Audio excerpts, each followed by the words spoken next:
जय राधा रमण बिहारी लाल की जय आनंद भगवान की जय।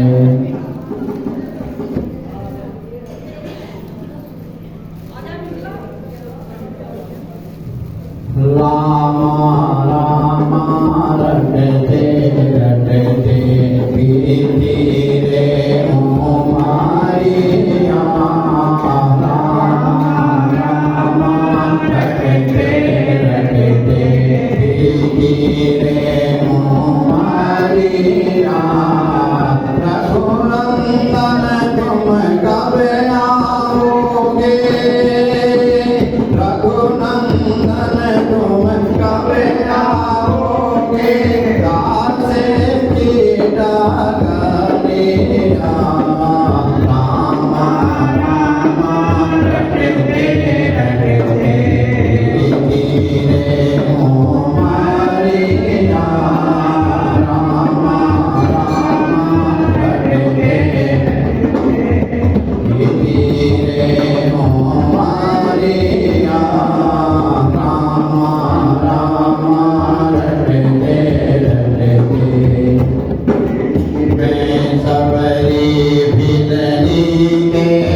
दर्शन की प्यासी मैं अब रात किनारे हूँ नाथ तेरे दर्शन की प्यासी मैं अब रात किनारे हूँ दर्शन बिन तो नैना तरसे सुन लो बहुत दुखारे हूँ दर्शन बिन तो नैना तरसे सुन लो बहुत दुखारे हूँ हर रूप में दर्शन दे दो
हरि ओम नारायणं नमस्कृत्यं नरं चैव नरोत्तमं देवीं सरस्वतीं व्यासं ततो जयेमुदीरयेत्।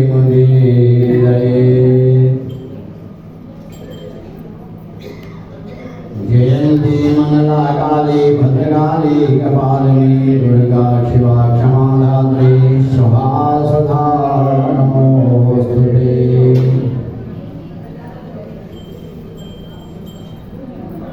बोल सच्चिदानंद भगवान की गौ माता की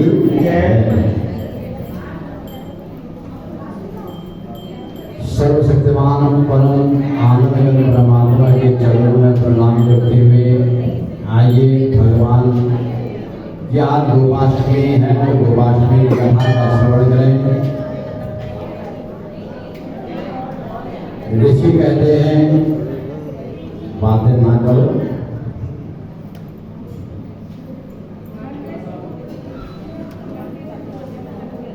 इस शुक्लाष्टमी कार्तिके तो स्मृता गोपाष्टमी युधै कर्तव्यतां तत्रदिने ब्रूहि वैशुकनन्दनम्।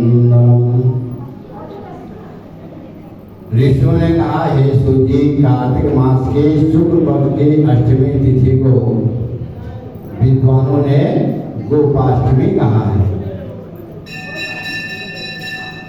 तो कृपा करके इसके विषय में बताइए यह कैसे प्रसिद्ध हुई, यह तिथि कैसे प्रसिद्ध हुई, तो यह हमें बताओ।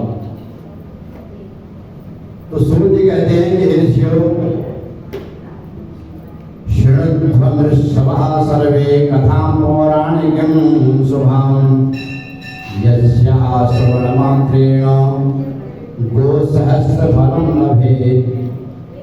शुक्लाष्टमी कार्तिके तो स्मृता गोपाष्टमी युधै तद्दिने वासुदेवोद्भव गोपः पूर्वं दुवत्सवः। ऋषि कहते हैं कि ऋषियों आप ये सुंदर पुराने कथा को सुनिए जिसके सुनने मात्र से ही सहस्त्र गायों के दान का फल प्राप्त होता है, केवल कथा मात्र से। कार्तिक मास की शुक्ल की अष्टमी को विद्वानों ने गोपाष्टमी कहा है। इसी दिन वासुदेव भगवान गायों के पीछे गायों को एक पालक बने, उनको चरवाने वाले बने। आज के दिन ही यशोदा जी ने नंदलाल जी ने भगवान को जो है ना कहा था कि आज से तुम जो है ना गाय चराना प्रारंभ करो। रोज कहते थे गाय को चराना, तो आज का दिन निकाला था कार्तिक शुक्ल की अष्टमी को। आज से भगवान जो है ना गाय चराने वालों के पालक बने, गायों के पालक बन गए। तो आज के दिन गायों को चराना, उनको जो है चारा देना, उनकी पूजा करना, उनकी प्रदक्षिणा करना, उनके पीछे पीछे चलना, ये सब कार्य करने चाहिए।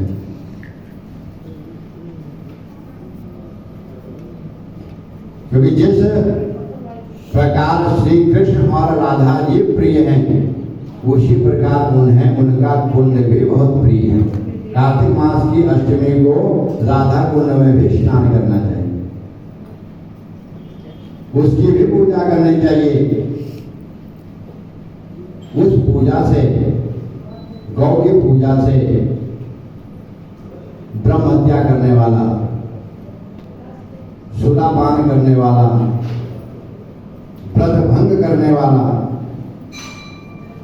ये सब पाप जो होते हैं ना, आज के दिन राधा कुंड में राधा की पूजा करने से, वासुदेव की पूजा करने से, गौ की पूजा करने से ये पाप नष्ट हो जाते हैं।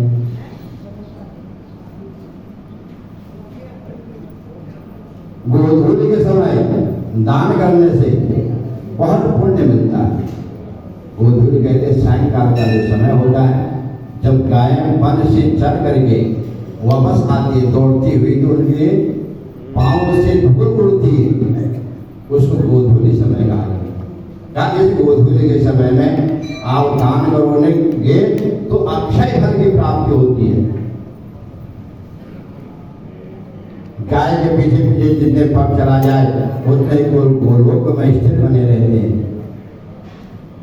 गायों के पालक श्री कृष्ण द्वारा गौ दर्शन के जित उत्सव का वर्णन किया गया है मुनियों, उससे मैं तुमसे कहता हूं, सुनो। भगवान क्या कहते हैं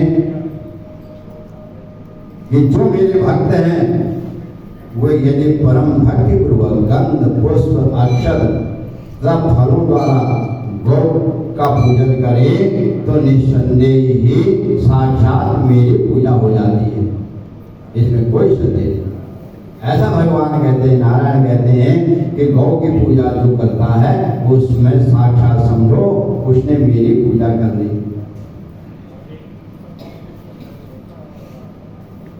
गौ को आटा के पेड़े खिलाना, मोदक खिलाना, सुंदर पकवान बना करके खिलाना, तो ये सब भगवान कहते हैं बड़ा ही पुण्यदायी होता है। गाय की चमेली आदि की माला पहना करके, चमेली के पुष्पों की उसकी माला भी पहनानी चाहिए। गाय की पूजा सबसे पहले चरण धोनी चाहिए। चरण धोने के बाद फिर गाय को जो है ना अक्षत, चंदन, कुमकुम, माला ये सब अर्पण करने चाहिए। फिर गाय की प्रदक्षिणा करनी चाहिए, नमस्कार करना चाहिए, प्रार्थना करनी चाहिए कि हे देवी, आपके इस शरीर में 33 प्रकार के देवताओं का वास है। आप साक्षात कल्याणी हैं, तो आप हमें आशीर्वाद प्रदान करें। आपकी पूजा से हमारे मनोरथ पूर्ण हो, समस्त पाप नष्ट हो।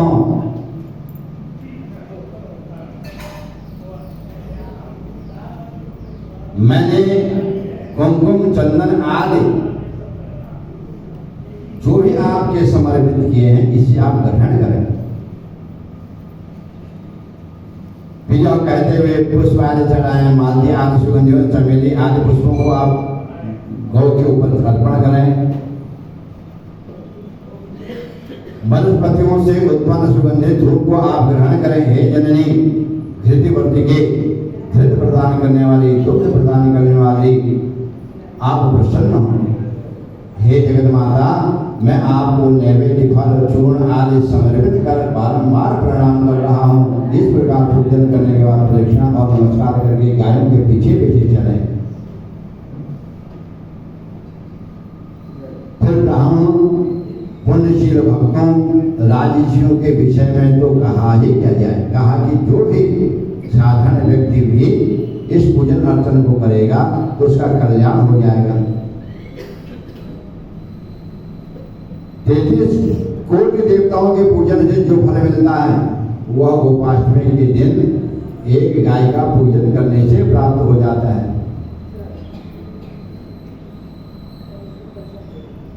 सब तीर्थों का पुण्य फल गाय की पूजन अर्चन करने से मिलता है। चाहे तो ब्राह्मणों को भोजन कराएं, दान दें और सब तीर्थों और सभी देव मंदिरों में पुष्प दान करने से जो पुण्य मिलता है वह गोपाष्टमी के दिन गौ का पूजन करने से, गौ को पुष्प चढ़ाने से मिल जाता है। भगवान को जितना भी भगवान को आप यहाँ से वहां तक पुष्प चढ़ा रहे हो तो वो फल केवल गाय के पूजा से भी आपको प्राप्त हो जाएगा। अगर आप मंदिर नहीं जा पाए, केवल गाय का पूजन कर दिया, भगवान को पुष्प नहीं चढ़ा पाए, ताकि अगर गाय को आज के दिन आपने पुष्प अर्पण कर दिए तो उससे ही आपको वो पुण्य फल प्राप्त हो जाएगा। 33 प्रकार के देवताओं की पूजन अर्चन करने का पुण्य फल भी तुम्हें प्राप्त हो जाएगा। और प्रति वर्ष जो गोपाष्टमी के दिन जो जीव, जो मनुष्य पवित्र होकर के कलयुग में लोकप्रियता प्राप्त करता है, मृत्यु लोक में सब यज्ञों का फल मेरे गोपाष्टमी के दिन गो पूजन से प्राप्त हो जाता है। साल भर तक जो भी आप पुण्य करते हो, जो भी धर्म अर्थ कार्य का काम करते हो, अच्छा कार्य करते हो, परोपकार का कार्य करते हो, कहा कि वो सब पुण्यों के बदले एक दिन आखिरी दिन ऐसा है कि वो समस्त जो है ना पुण्य फल आपको आज के गौ माता का पूजन करने से प्राप्त हो जाएगा। तो इतना महत्व इस गौ पूजा का है। अत्यंत उग्र तप वेदाध्ययन व अनेक प्रकार के उपवासों से जो पुण्य फल प्राप्त मिलता है वह गोपाष्टमी के दिन गौ पूजन से मिल जाता है। जो गौ पूजा नहीं करता वह मनुष्य अगले जन्म में गलगंड का रोगी, गले का रोगी बन जाएगा, लंगड़ा बन जाएगा और कुबड़ा बन जाएगा। इसमें कोई संदेह नहीं। जो मनुष्य गोपाष्टमी दिन गाय का विधिपूर्वक पूजन करता है उसकी दुर्गति नहीं होती, वह सनातन मोक्ष को प्राप्त करता है। और आज के दिन वही गोपाष्टमी के दिन यदि सायंकाल श्रवण नक्षत्र हो तो वह जयंती नामक योग करोड़ों कल्पों तक मुक्ति देने वाला होता है। श्रवण नक्षत्र हो, जयंती योग हो और उस समय में गौ का पूजन किया जाए, उस समय में दान धर्म किया जाए तो कहा कि वह सब करोड़ों कल्पों के पापों का नाश कर देने वाला होता है। जो मनुष्य जयंती योग में गौ पूजन नहीं करता वह यमराज के वशीभूत होकर नरक का कष्ट भोगता है। जयंती योग से विमुक्त मनुष्य के समान पापी ब्रह्मघाती सुरापाती और कोई नहीं। आज श्री कृष्ण गोपाष्टमी के दिन जो लोग जयंती पर्व को नहीं मनाते वे घोर जंगल में महादुष्ट सर्प बनते हैं। इसलिए आज के दिन गौ का पूजन अवश्य करना चाहिए, सुबह से लेकर के सायंकाल तक। सुबह से लेकर के सायंकाल तक गौ का अवश्य पूजन करना चाहिए। कार्तिक मास के शुक्ल पक्ष में कृष्ण गोपाष्टमी के दिन जो गौ का पूजन नहीं करता वो राक्षस भी बन जाता है। जो व्यक्ति गोपाष्टमी के दिन गौ पूजन नहीं करता उसकी 100 पीढ़ियां भूत पिशाच बन जाती हैं। इसलिए गौ का स्मरण करना चाहिए, गौ के नाम में जप करना चाहिए और हर अवस्था में अगर गौ ना मिले, गौ को प्रणाम कर लो, गौ का स्मरण कर लो, भगवान को स्मरण कर लो। घर में चांदी की गौ है, उसी को मान लो, उसी का पूजन कर लो, लेकिन पूजन अवश्य होना चाहिए।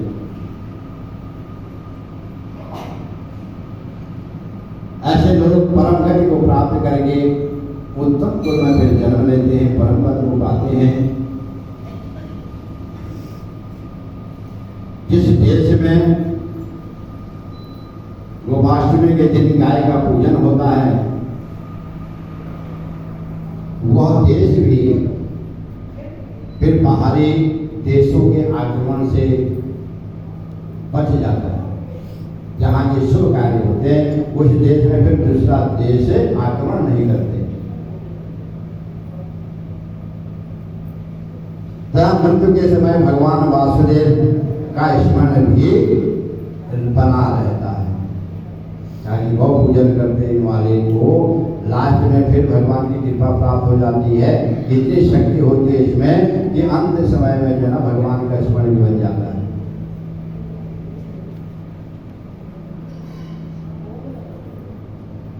जयंती पर्व में गौ पूजन करने से सभी पाप नष्ट हो जाते हैं। ब्रह्म हत्या, स्वर्ण की चोरी, सुरापान, गुरुपत्नी गमन आदि सभी पाप क्षय हो जाते हैं। शतानंद लोक की प्राप्ति होती है। फिर कलयुग के पापों के विषय में तो कहा ही गया है। ये छोटे मोटे पापों के विषय में क्या कहना, कहा कि बड़े बड़े पाप गौ माता का पूजन करने से नष्ट हो जाते हैं। कहा इससे बढ़कर कोई दूसरा तप नहीं, इससे बढ़कर कोई दूसरा दान नहीं। तो जो मनुष्य इसको सुनते हैं, इस कथा का श्रवण करते हैं, वो सभी पापों में लिप्त नहीं होते। जिस प्रकार कमल का पत्ता पानी में लिप्त नहीं होता, कमल का पत्ता होता है, पानी डाल दो तो उसमें वो ऊपर बुलबुला जैसे बना रहेगा, उसमें लिप्त नहीं होता। तो उसी प्रकार गौ का पूजन करने वाला जो है किसी पाप में लिप्त नहीं होता। ऋषियों, मैंने जिस धर्म को कहा है उसे श्रद्धापूर्वक करने वाला मनुष्य निसंदेह अग्नि होम यज्ञ के फल को प्राप्त करता है। सूर्य जी कहते हैं कि महाराज आपने हमें बहुत ही जो है अच्छी बात बताई, सबका कल्याण करने वाली यह कथा बड़ी पुण्यदायी है, आनंददायी है।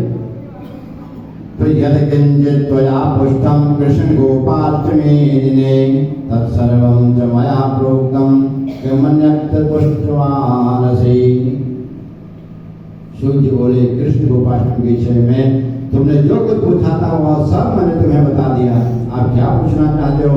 सभी पापों से छुटकारा पाने के लिए जिस दिन का मैंने वर्णन किया है वह सब पापों को नष्ट करने वाला है। विरनंदन, जो स्त्री पुरुष इसी प्रतिवर्ष करते हैं उन्हें यथोक्त फल प्राप्त होता है।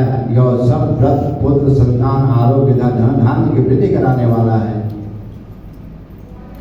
इस पृथ्वी में रह करके दीर्घायु प्राप्त करने वाला है। मुनीश्वरों, जिस राष्ट्र में यह व्रत किया जाता है वह राष्ट्र धन्य है।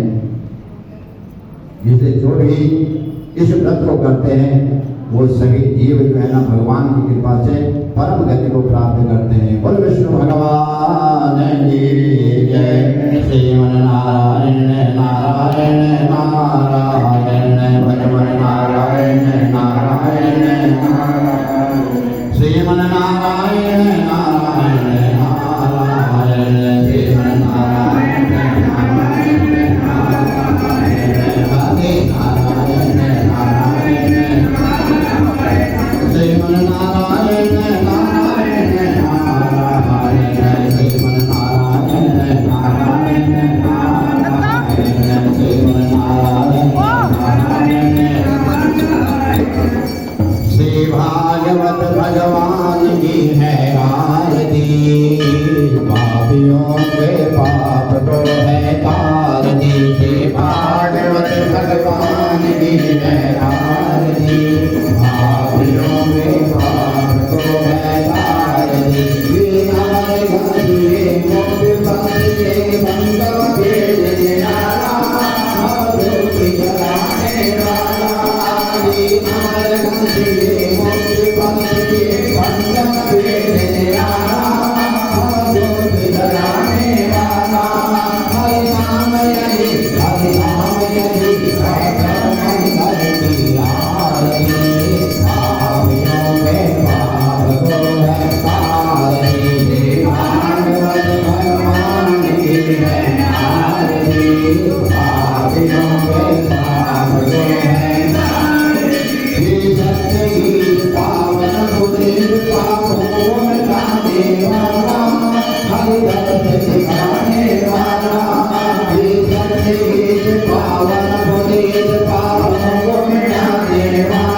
बनाने वाला ये मधुर बोल जग भंग बोल स्वर्ग मार्ग दिखाने वाला गिरडी को बनाने वाला श्री राम यही घनश्याम यही श्री राम यही घनश्याम यही प्रभु महिमा की है आरती पापियों के पाप को है तार की भागवत भगवान की है आरती पापियों के पाप को है आरती कर्पूर गौरम करुणावतारम संसारसारम पुण्यज्ञानम सदावसंतं हृदयारविन्दे तवं भवानि शरणं नमामि त्वमेव माता पिता त्वमेव बन्धुर्गणा त्वमेव विद्याधरं त्वमेव